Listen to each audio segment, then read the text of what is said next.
ಶ್ರೀ ಗುರುಭ್ಯೋ ನಮಃ. ಶ್ರೀ ಶಿವಂ ಗುರುಜಿರವರ ಪಾದಾರವಿಂದಕ್ಕೆ ನಮಿಸುತ್ತಾ ಈ ದಿನ ನಾನು ಮನೆ ಕಟ್ಟೋ ಯೋಗ ಇದೆಯಾ ಇಲ್ವಾ ಅನ್ನೋ ಜಾತಕಗಳ ವಿಶ್ಲೇಷಣೆ ಮಾಡ್ತಿದ್ದೇನೆ.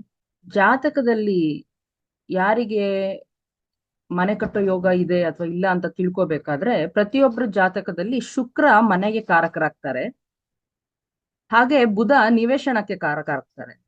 ಪ್ರತಿಯೊಬ್ಬರಿಗೂ ಕನಸಿರುತ್ತೆ, ಮನೆ ಕಟ್ಟಬೇಕು ಅನ್ನೋದು ಆಸೆ ಇರುತ್ತೆ, ಅವ್ರ ಸ್ವಂತ ಮನೆ ಯಾವ ವರ್ಷದಲ್ಲಿ ಈಡೇರುತ್ತೆ ಅನ್ನೋದ್ರ ಬಗ್ಗೆ ಎಲ್ಲ ಕೆಲವೊಂದು ಪ್ರಶ್ನೆಗಳಿರುತ್ತೆ.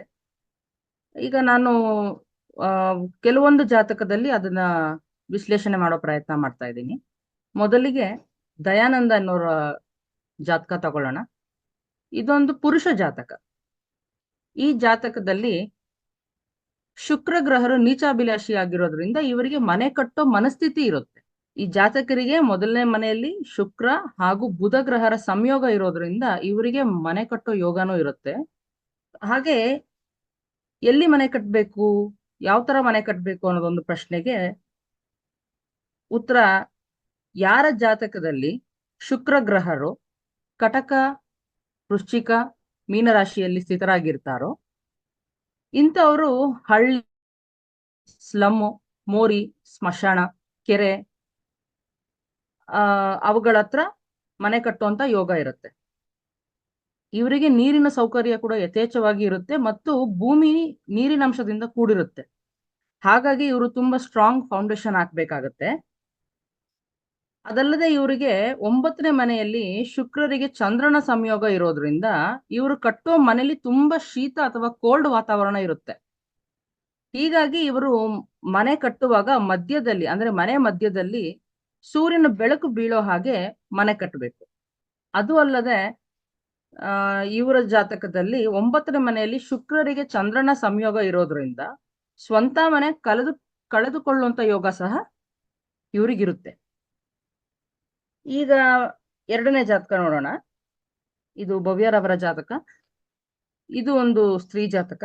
ಈ ಜಾತಕದಲ್ಲಿ ಶುಕ್ರ ಗ್ರಹರು ನೀಚಾಭಿಲಾಷಿಯಾಗಿರೋದ್ರಿಂದ ಇವರಿಗೆ ಮನೆ ಕಟ್ಟೋ ಮನಸ್ಥಿತಿ ಇರುತ್ತೆ. ಯಾಕೆ ಶುಕ್ರ ಗ್ರಹರು ನೀಚ ಇರೋದ್ರಿಂದ ಮನೆ ಕಟ್ಟಬೇಕು ಅನ್ನೋ ಮನಸ್ಥಿತಿ ಬರುತ್ತೆ ಅಂದ್ರೆ, ಶುಕ್ರ ಗ್ರಹರು ನೀಚಾಭಿಲಾಷಿ ಇದ್ದರೆ ಬಾಡಿಗೆ ಮನೆಯಲ್ಲಿ ತುಂಬಾ ಸಮಸ್ಯೆಗಳನ್ನ ಅನುಭವಿಸ್ತಾರೆ. ಇದರಿಂದ ಏನಾದ್ರೂ ಮಾಡಿ ಮನೆ ಕಟ್ಟಬೇಕು, ಈ ಬಾಡಿಗೆ ಮನೆ ಜಂಜಾಟ ಬಿಟ್ಬಿಡ್ಬೇಕು ಅನ್ನೋದಕ್ಕೆ ಅವರು ಮುಂದಾಗ್ತಾರೆ. ಇವ್ರು ಕಿರಿಕ್ ಮಾಡ್ತಿರ್ತಾರೆ, ಇವರು ಜನರಿಗೆ ಕಂಫರ್ಟ್ ಕೊಡೋದಿಲ್ಲ, ಮತ್ತೆ ಮನೆ ಮಾಲೀಕರಿಗೂ ಇವ್ರಿಗೂ ಸರಿ ಬರೋದಿಲ್ಲ. ಹಾಗಾಗಿ ಇವರು ಸ್ವಂತ ಮನೆ ಕಟ್ಟಬೇಕು ಅನ್ನೋ ತವಕದಲ್ಲಿರ್ತಾರೆ. ಹಾಗೆ ಈ ಜಾತಕರಿಗೆ ಮೊದಲನೇ ಮನೆಯಲ್ಲಿ ಶುಕ್ರರಿಗೆ ಬುಧ ಗ್ರಹರ ಸಂಯೋಗ ಇರೋದ್ರಿಂದ ಇವರು ಮನೆ ಕಟ್ಟುವ ಯೋಗಕ್ಕೆ ಪ್ರಾಪ್ತಿಯಾಗ್ತಾರೆ. ಯಾರ ಜಾತಕದಲ್ಲಿ ಶುಕ್ರ ಗ್ರಹರು ವೃಷಭ, ಕನ್ಯಾ, ಮಕರದಲ್ಲಿ ಸ್ಥಿತರಾಗಿರ್ತಾರೋ ಅವರು ಒಳ್ಳೆ ಜಾಗದಲ್ಲಿ ಮನೆ ಕಟ್ಟೋ ಯೋಗ ಇರುತ್ತೆ ಮತ್ತು ನೀರಿನ ಸಮಸ್ಯೆಗಳನ್ನ ಎದುರಿಸ್ತಾರೆ. ಈ ಜಾತಕರಿಗೆ ಮನೆಯಲ್ಲಿ ಶುಕ್ರರಿಗೆ ಸೂರ್ಯನ ಸಂಯೋಗವೂ ಸಹ ಇರೋದ್ರಿಂದ ಮನೆ ವಾತಾವರಣ ತುಂಬಾ ಹೀಟ್ ಅಥವಾ ಉಷ್ಣಾಂಶದಿಂದ ಕೂಡಿರುತ್ತೆ. ಹಾಗಾಗಿ ಇವರು ಮನೆಯಲ್ಲಿ ಸ್ವಲ್ಪ ಜಾಸ್ತಿ ಕಿಟಕಿಗಳು, ಬಾಗಿಲುಗಳನ್ನ ಇಡ್ಸಿ ಮನೆಯನ್ನ ಕಟ್ಸ್ಬೇಕಾಗತ್ತೆ. ಈ ಜಾತಕರಿಗೆ ಶುಕ್ರರ ಜೊತೆ ಸೂರ್ಯ ಸಂಯೋಗ ಇರೋದ್ರಿಂದ ಲೆಕ್ಕಾಚಾರ ಮೀರಿ ಮನೆ ಕಟ್ತಾರೆ ಅಂತ ಹೇಳ್ಬೋದು. ಈಗ ನಾವು ಇನ್ನೊಂದು ಜಾತಕ ನೋಡೋಣ. ಇದು ದಿವ್ಯಾರವರ ಜಾತಕ. ಇದು ಸಹ ಸ್ತ್ರೀ ಜಾತಕ. ಈ ಜಾತಕದಲ್ಲಿ ಶುಕ್ರ ಗ್ರಹರು ನೀಚಾಭಿಲಾಷಿಯಾಗಿದ್ದಾರೆ. ಇವರಿಗೆ ಮನೆ ಕಟ್ಟೋ ಮನಸ್ಥಿತಿ ಅಥವಾ ಆಸೆ ಇರುತ್ತೆ. ಈ ಜಾತಕರಿಗೆ ಮೊದಲನೇ ಮನೆಯಲ್ಲಿ ಶುಕ್ರರಿಗೆ ಬುಧರ ಸಂಯೋಗ ಇರೋದ್ರಿಂದ ಇವರಿಗೆ ಮನೆ ಕಟ್ಟುವ ಯೋಗ ಇರುತ್ತೆ. ಯಾವ ಜಾತಕದಲ್ಲಿ ಮೇಷ, ಸಿಂಹ ಅಥವಾ ಧನಸ್ಸು ರಾಶಿಯಲ್ಲಿ ಶುಕ್ರ ಗ್ರಹ ಸ್ಥಿತರಾಗಿರ್ತಾರೋ ಅಥವಾ ಬುಧ ಗ್ರಹರು ಸ್ಥಿತರಾಗಿರ್ತಾರೋ ಅವ್ರಿಗೆ ನಿವೇಶನ ಅಥವಾ ಮನೆ ಟೋಟಲಿ ಅನ್ಡೆವಲಪ್ಡ್ ಏರಿಯಾದಲ್ಲಿ ಮನೆ ಕಟ್ಟಬೇಕು. ಅಂದ್ರೆ ಕಾಡಲ್ಲಿ ಅಥವಾ ಕಾಡಿನ ತರ ಬೆಳವಣಿಗೆ ಆಗದೆ ಇರುವಂತ ಏರಿಯಾದಲ್ಲಿ ಮನೆ ಕಟ್ಟಬೇಕು. ಇವರಿಗೆ ನೀರಿನ ಸಮಸ್ಯೆ ತುಂಬಾ ಇರುತ್ತೆ. ಈ ಜಾತಕರಿಗೆ 9ನೇ ಮನೆಯಲ್ಲಿ ಗುರು ಇರೋದ್ರಿಂದ ಇವ್ರು ಹೇಗ್ ಬೇಕಾದ್ರೂ ಮನೆ ಕಟ್ಟಬಹುದು. ಅಂದ್ರೆ ಡ್ಯೂಪ್ಲೆಕ್ಸು, ಟ್ರೈಪ್ಲೆಕ್ಸು, ಮಹಡಿ ಮನೆ, ಸಣ್ಣ ಮನೆ ಅಥವಾ ಬಾಡಿಗೆ ಬರುವ ಹಾಗೆ ಮನೆ ಕಟ್ಟಬಹುದು. ಆದರೆ ಕಾಡಿನ ತರ ಅನ್ಡೆವಲಪ್ಡ್ ಏರಿಯಾದಲ್ಲೇ ಇವರು ಮನೆ ಕಟ್ಕೋಬೇಕು. ಈ ಜಾತಕರಿಗೆ ಮೊದಲನೇ ಮನೆಯಲ್ಲಿ ಶುಕ್ರರಿಗೆ ಸೂರ್ಯ ಗ್ರಹರ ಸಂಯೋಗ ಇರೋದ್ರಿಂದ ಮನೆ ವಾತಾವರಣ ಇವ್ರಿಗೂ ಸಹ ತುಂಬಾ ಹೀಟ್ ಅಥವಾ ಉಷ್ಣಾಂಶದಿಂದ ಇರುತ್ತೆ. ಮನೆಯಲ್ಲಿ ಯಥೇಚ್ಛವಾಗಿ ಕಿಟಕಿ ಮತ್ತೆ ಬಾಗಿಲುಗಳನ್ನ ಇಡಿಸ್ಬಿಟ್ಟೆ ಇವರು ಮನೆ ಕಟ್ಬೇಕಾಗತ್ತೆ. ಈಗ ಕೊನೆಯದಾಗಿ ಮತ್ತೊಂದು ಜಾತಕ ನೋಡೋಣ. ಇದು ರಶ್ಮಿರವರ ಜಾತಕ. ಇದು ಸಹ ಸ್ತ್ರೀ ಜಾತಕ.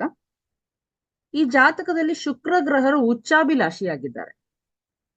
ಇವರಿಗೆ ಸ್ವಂತ ಮನೆ, ಬಾಡಿಗೆ ಮನೆ ಎರಡೂ ಒಂದೇ ಅನ್ನೋ ಭಾವನೆಯಲ್ಲಿ ಇರ್ತಾರೆ.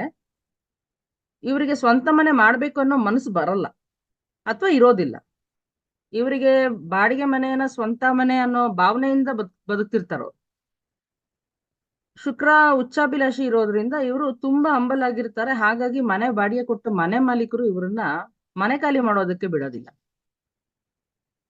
ಆಮೇಲೆ ಇವರು ಬಾಡಿಗೆ ಮನೆಯಲ್ಲ ಹ್ಯಾಪಿ ಕಂಫರ್ಟ್ ಅಲ್ಲಿ ಇರ್ತಾರೆ. ತುಂಬಾ ಹ್ಯಾಪಿ ಕಂಫರ್ಟ್ ಫೀಲ್ ಅಲ್ಲಿ ಇರ್ತಾರೆ.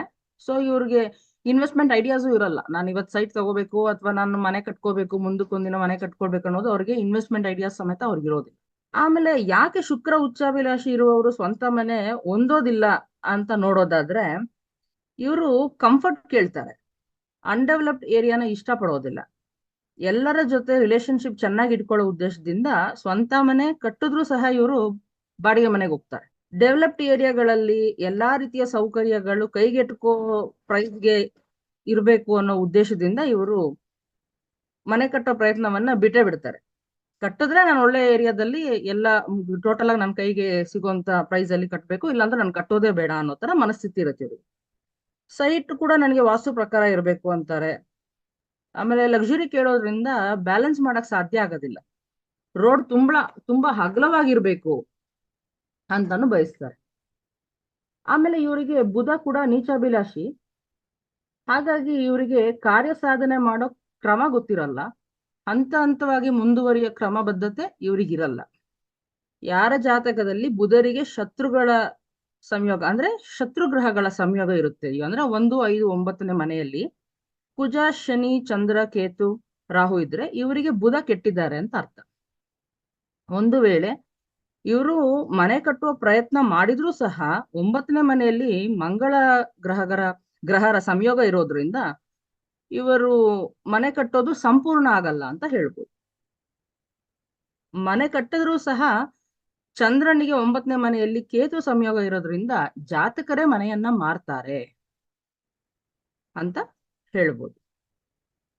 ಕೊನೆಗೆ ಮನೆ ಕಟ್ಟೋ ಯೋಗ ಯಾವ ಸಮಯದಲ್ಲಿ ಬರುತ್ತೆ ಎಂದು ತಿಳಿಬೇಕು ಅಂದ್ರೆ, ಶುಕ್ರ ಅಥವಾ ಬುಧ ಗ್ರಹರ ಮೇಲೆ ಗೋಚಾರದ 1, 5 ಅಥವಾ 9ನೇ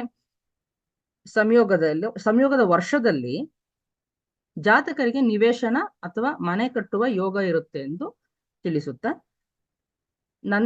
ನನಗೆ ಜಾತಕ ವಿಶ್ಲೇಷಣೆ ಮಾಡಲು ಅವಕಾಶ ಕೊಟ್ಟ ಎಲ್ಲರಿಗೂ ಧನ್ಯವಾದಗಳು.